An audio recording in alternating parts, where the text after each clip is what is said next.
भी एक उम्मीद तब बन सकती है जब सारे प्रोसिक्यूशन के एविडेंस, पूरी एविडेंस टीम, पूरी एविडेंस हो जाए, सारा एविडेंस क्लोज हो जाए, तो ये एक अपना एप्लीकेशन ला के सुप्रीम कोर्ट में दाखिल कर सकते हैं। उसके बाद कोई दूसरी पूरी बैठेगी, वो देख सकते हैं। लेकिन उसके लिए भी टाइम ये होगा कि पहले वे सेशन कोर्ट जाएंगे, फिर उसके बाद हाई कोर्ट जाएंगे, तब आके सुप्रीम कोर्ट आएंगे। वो भी एक लंबा प्रोसेस होगा। लेकिन हाई कोर्ट से झटका लग चुका है, सुप्रीम कोर्ट तभी आए थे। लेकिन कहा यह जा रहा है कि 3 महीने बाद शायद फिर आम आदमी चप्पल मामले में क्या है, उसका अलग तरीका है। लेकिन ये डरा हुआ कहीं नहीं, क्योंकि वो खुद ही एग्जिस्ट नहीं कर रहा है एक लाइन पे कहीं पे। नीतीश अलग जा रहे हैं, अखिलेश अलग जा रहे हैं, राहुल अलग जा रहे हैं, तो कहाँ से कह सकते हैं कि इंडिया अलायंस है। तीनों राज्यों में सारी पार्टियां अलग अलग लड़ रही हैं।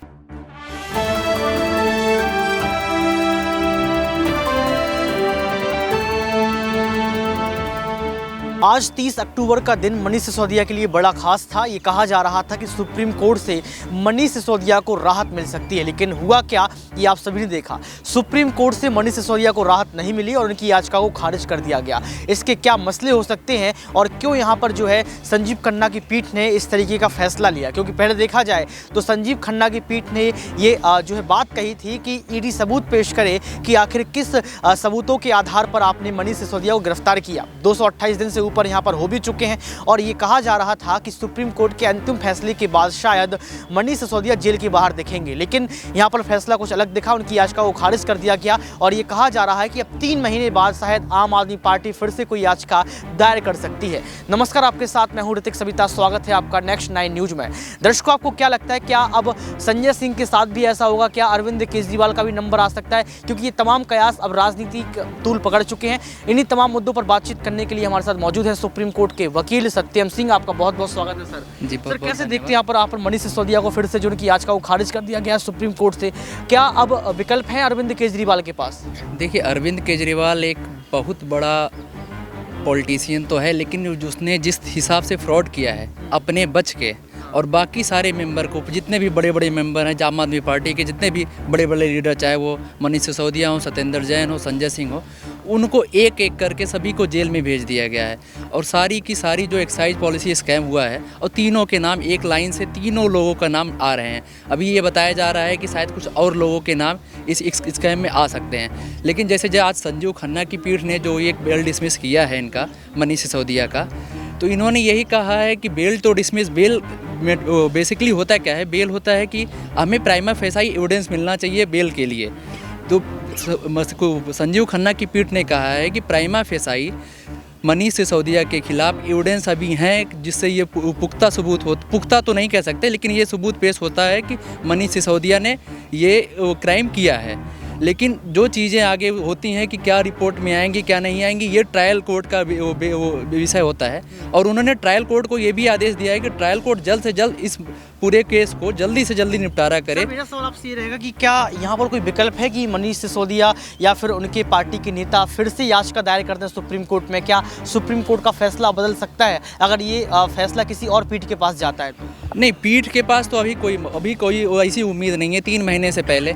अभी एक उम्मीद तब बन सकती है जब सारे प्रोसिक्यूशन के एविडेंस, पूरी एविडेंस टीम, पूरी एविडेंस हो जाए, सारा एविडेंस क्लोज हो जाए, तो ये एक अपना एप्लीकेशन ला के सुप्रीम कोर्ट में दाखिल कर सकते हैं। उसके बाद कोई दूसरी बैठेगी, वो देख सकते हैं। लेकिन उसके लिए भी टाइम ये होगा कि पहले वे सेशन कोर्ट जाएंगे, फिर उसके बाद हाई कोर्ट जाएंगे, तब आके सुप्रीम कोर्ट आएंगे। वो भी एक लंबा प्रोसेस होगा। लेकिन हाई कोर्ट से झटका लग चुका है, सुप्रीम कोर्ट तभी आए थे। लेकिन कहा यह जा रहा है कि 3 महीने बाद शायद फिर आम आदमी पार्टी कोई कदम उठा सकती है, याचिका दायर कर सकती है। क्या स्वीकार्य होगी? हाँ, 3 महीने के बाद स्वीकार हो जाएगी, इसलिए कि एक लंबा टाइम 90 दिन का होता है, एक टाइम पीरियड, कि 90 दिन के अंदर अगर वो कोई अलग से सबूत नहीं ला पाए तो 90 दिन के बाद उनको एक चांस मिलता है बेल एप्लीकेशन डालने के लिए सुप्रीम कोर्ट में। तो वो एक मौका उनके लिए रहेगा, लेकिन 3 महीने के लिए। लेकिन सुप्रीम कोर्ट ने आज संजीव खन्ना की बेंच ने जो बताया है कि प्राइमा फेसाई ये प्रतीत होता है कि मनीष सिसोदिया के खिलाफ जो आरोप लगे हैं वो आरोप निराधार नहीं है, कुछ न कुछ उसमें तथ्य हैं। अच्छा, अभी आपने देखा संजय सिंह को लेकर भी लगातार जो है सबूत सामने आए और ये कहा गया कि ईडी की गिरफ्त में वो अभी रखे गए हैं। हाई कोर्ट से झटका लगा था, राउस रेवेन्यू कोर्ट से झटका लगा था, सुप्रीम कोर्ट में जो है याचिका दायर हो सकती है। क्या आपको लगता है कि 10 नवंबर को कुछ बड़ा हो सकता है या फिर संजय सिंह भी जेल जाएंगे? नहीं, आज जिस हिसाब से आज का फैसला आया है उस हिसाब तो हमें नहीं लगता है कि कुछ संजय सिंह को भी कुछ राहत मिलने वाली है। आगे संजय सिंह को भी कोई राहत नहीं मिलने वाली है, क्योंकि आज जिस हिसाब से वो जस्टिस आया, जजमेंट आया है इनका, इन्होंने पूरा फैक्ट्स खंगाल के वो जजमेंट दिया है। और ये इससे ये कतई प्रतीत नहीं होता कि संजय सिंह को 10 नवंबर को कोई राहत मिलने वाली है। अच्छा, अरविंद केजरीवाल को लेकर लगातार कयास लगाया गया कि जो चुनाव हुए थे उनमें 100 करोड़ रुपए का जो घोटाला हुआ, वो 100 करोड़ रुपए चुनाव में लगाए गए, चुनाव प्रचार में लगाए गए, पोस्टर में लगाए गए। आपको लगता है कि अरविंद केजरीवाल पर भी जो है शिकंजा कसा जा सकता है, अरविंद केजरीवाल भी आपको जेल के अंदर देख सकते हैं? देखिए, अरविंद केजरीवाल एक पढ़ा लिखा इंसान है, एक बड़ा नेता है। वो इस तरीके से फ्रॉड किया है कि उसके ऊपर कोई एक दाग भी न लग सके।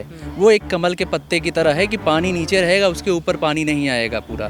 वो इस तरीके से पूरा फ्रॉड हुआ है यहाँ पे कि पूरा एक फ्रॉड हुआ है कि सारे बड़े बड़े नेता, मतलब ऐसे नेता जो बाद में अरविंद केजरीवाल को कम्पीट कर सके, वो इस टाइम जेल में है। जैसे मनीष सिसोदिया हुए, संजय सिंह हुए, जो बड़े नाम आ रहे थे आम आदमी पार्टी के, वो इस टाइम जेल में हुए। लेकिन अरविंद केजरीवाल कहीं ना कहीं ऐसी प्लानिंग करके ये पूरा फ्रॉड हुआ है कि अरविंद केजरीवाल का कोई नाम ना आए। इवन आप अभी कोर्ट ने कहा है कि शायद आप आम आदमी पार्टी को ही एक तरीके से पार्टी बनाओ, एक्यूज बनाओ, लेकिन अरविंद केजरीवाल का नाम कहीं सही नहीं आएगा। और वो हमें लगता है कि इस तरीके से फ्रॉड किया है कि उसका नाम भी कहीं तरीके से ना आए। तो आपको लगता है कि अरविंद केजरीवाल की वजह से उनके नेता फंस चुके? आपकी बयान से तो यही लगता है कि आपने कहा कि उन्होंने प्लान बनाया।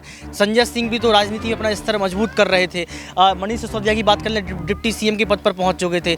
सत्येंद्र जैन की बात कर लें, तो आपको लगता है कि इसमें कहीं ना कहीं अरविंद केजरीवाल का भी हाथ हो सकता है? आप ये बताइए, अरविंद केजरीवाल मुख्यमंत्री हैं, संजय सिंह कोई मंत्री नहीं थे, सिर्फ राज्यसभा सांसद थे और राष्ट्रीय प्रवक्ता हैं आम आदमी पार्टी के। सत्येंद्र जैन मंत्री थे, मनीष सिसोदिया मंत्री थे। अरविंद केजरीवाल एक ऐसा मुख्यमंत्री है जिसके पास अपना का खुद का कोई डिपार्टमेंट नहीं है, लेकिन फिर भी उसने सारे डिपार्टमेंट का अपना जिम्मा अपने ऊपर लिया रहा है, पूरा लिया है। लेकिन जितने भी ऑफिशियल फंक्शन होते हैं वो मिनिस्ट्री के थ्रू होते हैं, मिनिस्ट्री के थ्रू या कोई एक एजेंट के थ्रू होते हैं। तो उस मिनिस्ट्री के थ्रू फंसे हैं मनीष सिसोदिया, सत्येंद्र जैन, और एजेंट के थ्रू फंसे हैं संजय सिंह। ये सवाल आपसे और भी रहेंगे। यहाँ पर ईडी सीबीआई को लेकर लगातार सवाल खड़े किए जा रहे हैं। कहा जा रहा है कि ईडी सीबीआई जो है देश के प्रधानमंत्री नरेंद्र मोदी के दबाव में है। क्या आपको लगता है कि ईडी सीबीआई दबाव में हो सकता है सत्येंद्र एजेंसी आई है? सर, लगता क्या है, आप अगर देख लें ईडी के पूरे पिछले 9 साल से मोदी सरकार के रिकॉर्ड को देख ले, तो कितने परसेंट भी इनके जो बीजेपी से रिलेटेड जितने भी नेता हैं, कितने लोगों के ऊपर ईडी का शिकंजा कसा हो या सीबीआई का शिकंजा कसा हो। कोई कहीं रेड नहीं सीबीआई की हुई है, ना ईडी की हुई है। सारी रेड सिर्फ अपोजिशन पार्टी के अगेंस्ट हुई है, ईडी और सीबीआई की। इसी से सीधा सीधा प्रतीत होता है कि एक तरीके से वो पैरट है, केज्ड पैरट, कि जितना बोला सिखाया जाएगा, जितना बोला जाएगा उतने ही काम होगी ये सारी चीज़ें। ये तो कई बार कई जस्टिस के अब वो बयानों में आता है खुद ही कि एक कैच्ड पैरट अभी भी चल रहा है ईडी और सीबीआई। क्या आपको लगता नहीं अगर ईडी सीबीआई इस तरीके का जो है शिकंजा कसती रही तो विपक्ष ही खत्म हो जाएगा? क्योंकि विपक्ष का तो यही कहना है कि जो है भाजपा सरकार डर चुकी है।